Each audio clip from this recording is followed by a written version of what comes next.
Guys, ganito ang pag-assemble. Upuan. So, yan yung ibang parts. Yan yung paapaan.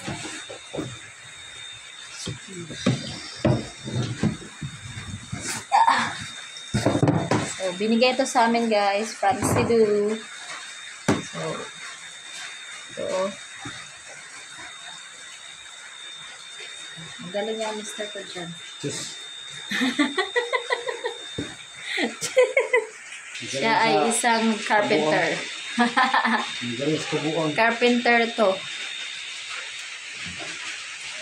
I can. Ayan. Si Bisaya, si Cebuano, nagminyo og waray. Ayan guys. Yan yung paa. So, meron pa isang paa. Kailangan niyang ibalik sa tamang lalagyan. So, ito guys. So, yan yung pangatlong paa guys. Para sa aming nag-iisang lalaki. Nag-iisang anak na lalaki guys. Si Liam. Ayan. Dahil mag-aaral na siya ngayong pasukan. Magdi-daycare na siya guys. So, pasok na siya dyan sa ano namin. Daycare center. Yeah, binigay sa amin to. Kaya dinala na lang namin. Para may magamit siya. Kasi pinapadala ng upuan mga bata.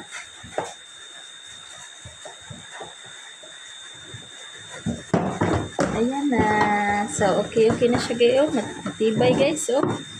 Hindi na mamove. Ito. Medyo na mamove. Oh. Ayan guys. Okay. So, last na. So, yan yung gagamitin ni Mr.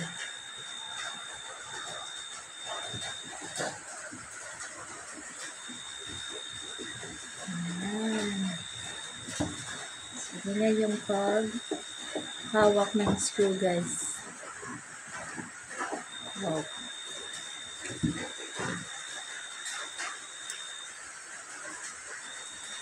Ayan. Okay. Nakakalit kasi mahirap din ito, no? Ayan guys. Ikot. Para mag-tight. Ayan. So, meron pang ibang screw. So, nalagay ni Mr. dyan. Ilan ba dapat? Tagdadalawa. So, tapos na siya sa isa kanina. So, kagaya nito guys. Isa dito. So, meron pang isa dyan.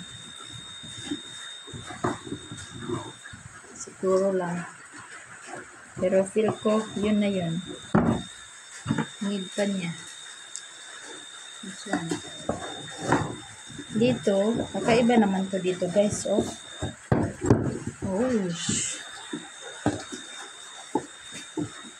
Bubuan na yung baboy namin. Ano siya? Yes.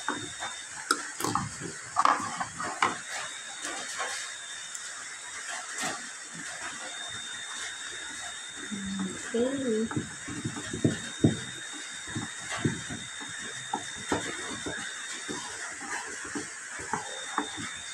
Wow. Ayan na, start na. Tapos yung isa. Mama? Okay na ba pa? Dito pa? Mau na mo gani siya ko? Ano na? Oo. Mura lagi siya maglihok. Lihok ko gina siya kay kuan man. Yan, dito na guys. So, yun lang daw. Ano siya kuan na naman.